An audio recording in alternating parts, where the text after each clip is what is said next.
Ladies and gents, welcome back. Politicians love their photo ops, and they love it when the media is there to capture them in just the right light. Now, Justin Trudeau had one of those photo ops recently where he was getting the jab done at a pharmacy here in Canada. Now, he didn't realize another camera was rolling. Let's look at the original. This is from his Twitter, where he posted this out, and this is him in his original clip. I'm at the pharmacy today and I just got my COVID-19 booster. It's really important to stay up to date in your vaccinations because that's how we're going to make it through this winter with the minimal amount of disruption, and you'll make it through the healthiest. Good to make sure your kids are getting their boosters too, make sure they're up to date, and at the same time, get your flu shot as well. We know there are concrete things we can do to keep each other safe and make sure we have the best winter possible. That's what we're going to do. I'm at the pharmacy today. Usual bobblehead thing. Now, somebody else got the different camera angle of the entire event, and it paints a little bit of a different story when there's no cuts. And here's where it's pretty interesting. I got this from Ryan Garrettson on Twitter. Well, look at this theater. Trudeau put his mask on for the photo shoot yesterday. And here's the entire shot as they're walking out. He talks to the pharmacist, walks out, shakes the bare hand of another pharmacist, the one who's going to be administering this injection here today. And then what they do, takes off the jacket, then they put on the masks for the cameras. Cameras don't start rolling until those masks are on, and they're ready to go. And here comes, now it's theater time. Perfect. Get your cutboard out. It's theater time.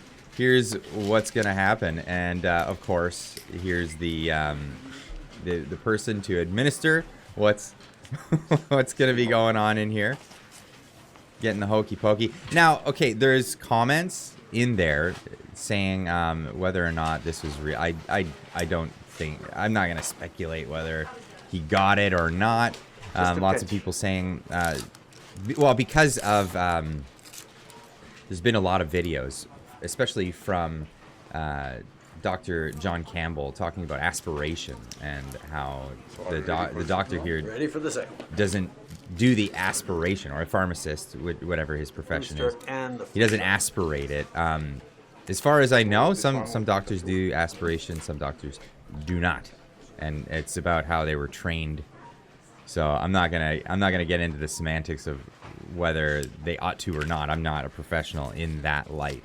But here we are with this shot, raw footage, not the one that was put out on social media, edited up and made to look great for the shots. And here he comes to tell him a bunch of stuff that he already knows, essentially. Now, the main thing here is the shaking of hands, barehanded, very close to the guy, and then putting the masks on afterwards. Now, I wrote back here, this is getting out of hand. Anyone still buying this BS at this point is doing it voluntarily. Pandemic LARPing needs to stop. That's the live action role playing in this case. But I just wanted to bring this one to you guys because it's annoying. It's annoying to see this kind of thing still continue. The rest of the world is moving on.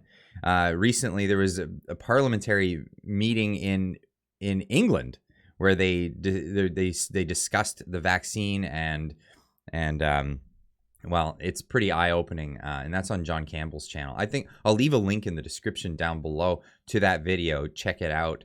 But it's really eye-opening what's actually being discussed around the world. Here in Canada, people still have their blinders on, and they're still talking about bringing mask mandates back, which is just absolutely ridiculous. We know the effects of putting masks on kids and sending them to school are going to be, it's been proven that this is not a good measure. There are better measures we could take for a cold that's affecting what 1 in 1 billion, 1 in 1 million, I think is the statistic. Now you'll see that in the video from John Campbell that I put in the link in the description down below. Either way, let me know what you think of this. Am I blowing this out of proportion? Because I see this and I see theater, and it drives me nuts, because this is what they're putting out there. They say one thing, they do another. We saw that throughout the pandemic. Rules for thee, not for me kind of thing all throughout Canada. And it's egregious, and it's absolutely infuriating. Anyway, leave a comment in the comment section down below. Tonight, I will be live streaming. I know it's a holiday today, and I want everyone to do what they can to thank the veterans that have sacrificed for our country on this Veterans Day. If you're from somewhere else in the world, Canada's Veterans Day is on November 11th. This is a holiday for us here, where we take the time to thank our veterans for the sacrifices that they've made for us and for our freedom and for our country. Do the best that you can for that. We'll see you tonight at 6:30 Pacific time. That is 9:30 Eastern. Come join, and we'll see you then. Keep on trekking.